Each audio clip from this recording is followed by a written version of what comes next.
Hello, happy 2016. Yes, indeed. We have a great question to kick off the year, and that is about the landscape that we now have in 2016 in the Mid-Atlantic.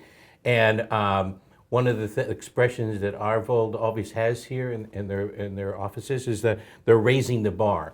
So how can an actor, a Mid-Atlantic actor, yes, in 2016 know that the bar is being raised, and how can they compete?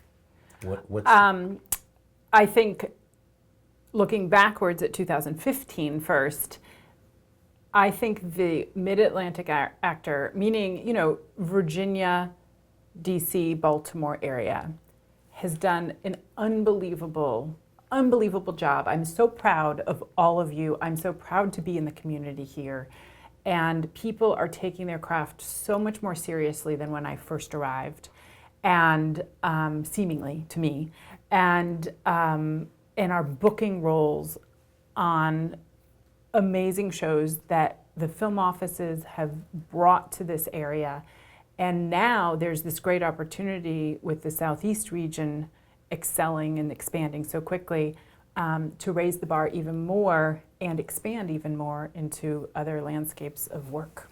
But we all know, if we are taking it seriously, that now the competition is a little thicker. That's happened over the last couple of years and a half, hasn't it? Yes, it's incredibly different, even from a year ago, especially from 5 years ago when we did Lincoln. I mean, it is a completely new playing field right now, and the bar, the expectation is so much more professional and so much greater in terms of dialect, in terms of craft, in terms of the experience one has had on a set and whatnot. And I feel like at least, the wish I have for 2016 is people not only in the Mid-Atlantic region continue to study, continue to perfect their craft and practice their craft as much as possible and grow, but to somewhat expand into other markets, because that only helps our market too with the experience that one gets, Absolutely. And you had a wonderful, when we were talking a little while ago, and that is, okay, you're seeing that the Mid-Atlantic actor is really taking it seriously, yes, and is really starting to improve. But what happens with the Atlanta actor? Well, it's interesting because, right, so we keep hearing about Atlanta. They have more productions than, Los Angeles last September. Like all these things we keep hearing, and it's true. There's a ton of work there, and there's wonderful work here, but there's a ceiling, a finite amount of shows that are in the Mid-Atlantic area, Baltimore, DC, and Virginia. And what's happening is our actors here are getting experience, and let's say they book 3-4 shows, and that's wonderful. But then and they're getting practice, and then they're burned, yeah, because you can't repeat right, someone once you're on screen. That's what we call it, burning, yeah, which is actually an awful term. Yeah, it's like you're spent, you're done. But I really think that what happens, so that there's all this opportunity for growth, and people here are studying, and that is something you should always do. It should be a lifelong endeavor.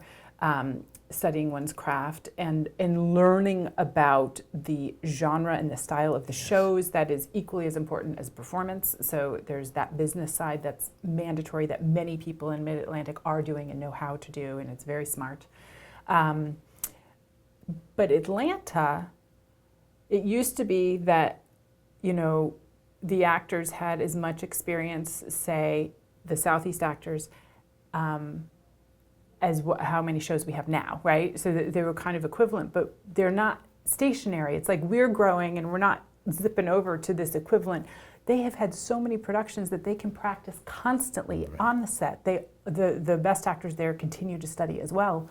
And they are upping the bar. So we still proportionately have a jump to make to go into that. And then conversely, what's really interesting, at least some of the shows that we're working on here in our casting department, we honestly hire a lot of actors from Atlanta to come here. So the landscape is I guess equal in a lot of ways. The opportunity with technology, with all this, the opportunity to me is so different than a year ago in that people are just back and forth constantly now. It is Atlanta to Baltimore, and frankly, I also pull a lot from New York. And that's a completely different, hub really, but the competition for mid-Atlantic actors is incredibly high compared to even what it was a year ago.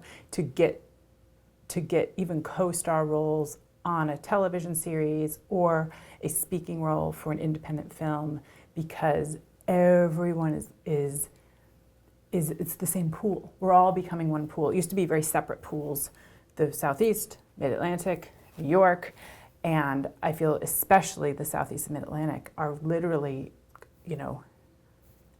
the same pool now. They're completely integrated. Yeah, it's integrated. Yeah. In a great way, so it may sound a little scary, right? Because you've got all this competition, but in a great way, we then have access to all of those shows too. And I know we have a separate topic that we'll discuss on a different video blog, but the amount of access we have, even remaining living here, is actually really wonderful and fruitful, and that's the way we can get more and more practice with our craft. All right, so let's pull all these pieces together, just in sort of a summation. Yes, which is please. okay. All right, so what Erica has just told us, and this is what we have to accept in 2016, is that the bar has been raised on us. That if we are going to stay competitive in this larger, more widespread pool, we need to be serious about it. So what does a 2016 Mid-Atlantic actor do to become serious? And what Erica has told us is, number one, training, continue. And that includes absolutely. this. If the Atlanta actor has more opportunities, what we need to do is to make sure that we are always working, making that almost, if not a resolution, but a goal for how can I be always working on my craft? Be it I'm doing lots of good theater in the DC area, constantly on stage, getting in front of a good coach, really going to workshops, really understanding that. Number two, she told us, do our homework. Yes. Do our homework. If you are working for a show that you can see, really, really watch that show for the style, for the tone, for the pace. Dialect. Yeah. That's huge. If you're in the Mid-Atlantic actor, we're doing a lot of period. Yes. How are you on accents? If you're really talking seriously, you want to seriously increase your craft, you need to be very, very facile with those as well. So there's a lot. And facile to the point, if I can just clarify, when we're talking about dialects, I have to say, and Richard, as an acting coach, I would love your 2 cents.